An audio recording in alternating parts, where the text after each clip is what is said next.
Hosting SNL can make or break a celebrity's career. It's either a moment to boost stardom or a chance to go down in history as a complete disaster.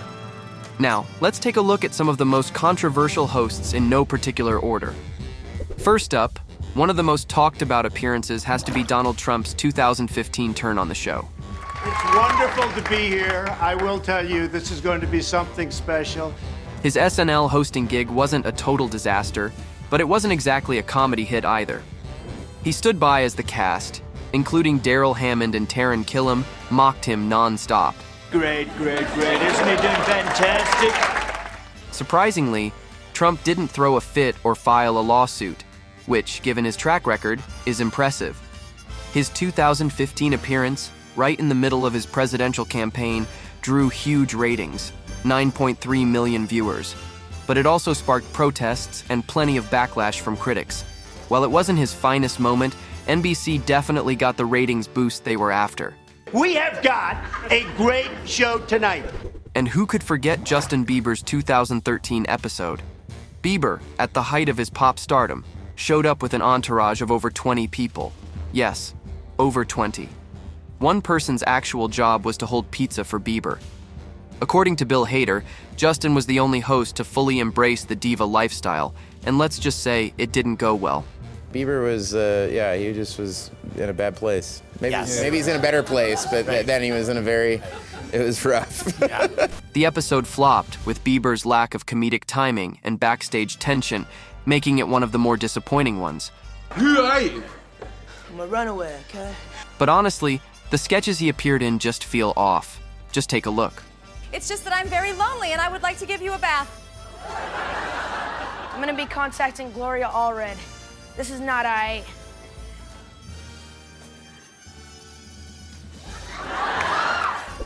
Not all disastrous hosting gigs are recent, though. Going back to 2005, Paris Hilton's time on SNL left much to be desired. I've had a great time this week. It's been very exciting to do live TV because there are no tapes whatsoever involved, and that makes me very happy. According to Tina Fey, Hilton took herself far too seriously and was more concerned with her image than having fun on set. Tina even called Paris one of the worst hosts the show had seen. Paris Hilton, I would kill myself. She's a piece of The result? A painfully awkward episode that lacked any of the humor SNL is known for. The Hiltons own hotels all over the world, right? Yes, they're New York, London, Paris. Oh, wait, so it actually is a Paris Hilton? Yes, there is. Adrian Brody's 2003 hosting gig is unforgettable, but not for the right reasons.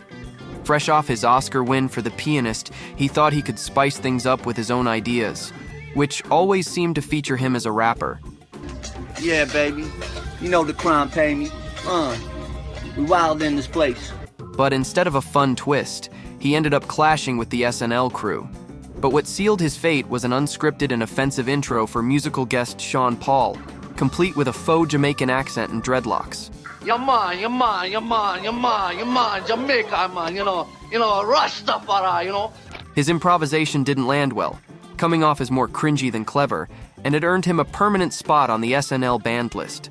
Turning to Rudy Giuliani, his hosting appearance in the wake of the September 11th attacks was undoubtedly well-intentioned, but let's face it, his comedic timing was off. After all, tonight, if I'm not good, what are they gonna do? Blow up my car? Watching him in sketches, like pretending to be a grandma, felt awkward. The kids need more pop. The kids are smashed, Ma.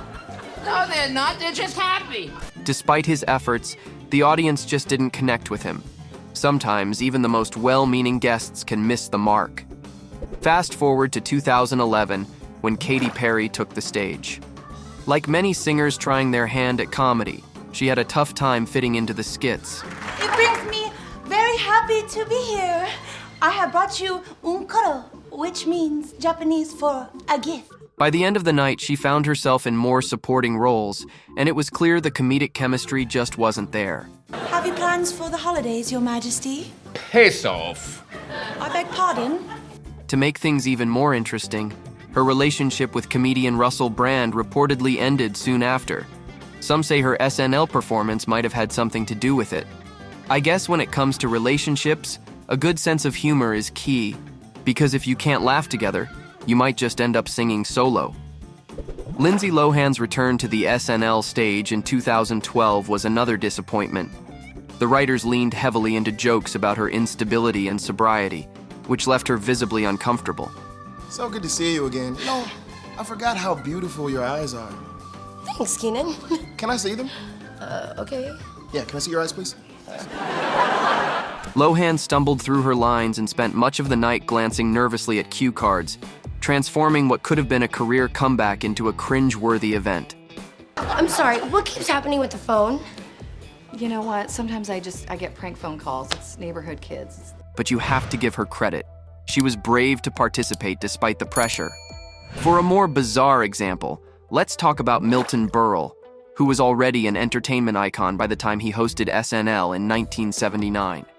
He didn't exactly play nice with Lorne Michaels and the cast. Berle had a serious need for control, even going so far as to orchestrate his own standing ovation. Can you imagine that? It didn't sit well with Michaels. His brash behavior, both on and off camera, led to one of the most infamous bans in SNL history. On the more divisive side of things, Andrew Dice Clay's 1990 episode sparked outrage even before the show aired. Known for his crude and misogynistic humor, Clay's presence led cast member Nora Dunn to boycott the episode. The tension was palpable, and the result was an episode that felt defensive and mean-spirited. One of my fellow cast members has refused to appear tonight.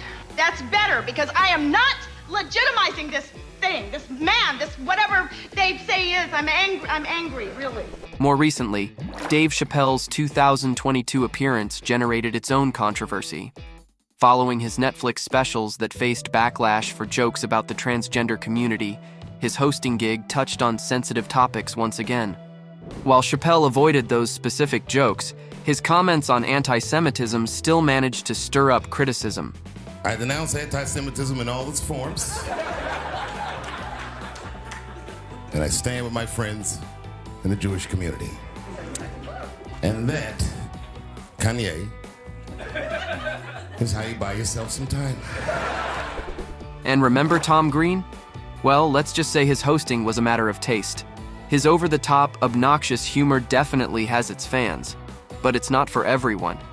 Instead of trying to win over SNL's regular viewers, Tom decided to give them the full Tom Green experience. Think weird noises and rubbing up against his co-stars. Yeah, it was something. You could argue he nailed his brand of comedy, but as far as hosting Saturday Night Live goes, not so much. When Lance Armstrong hosted SNL in 2005, he was on top of the world.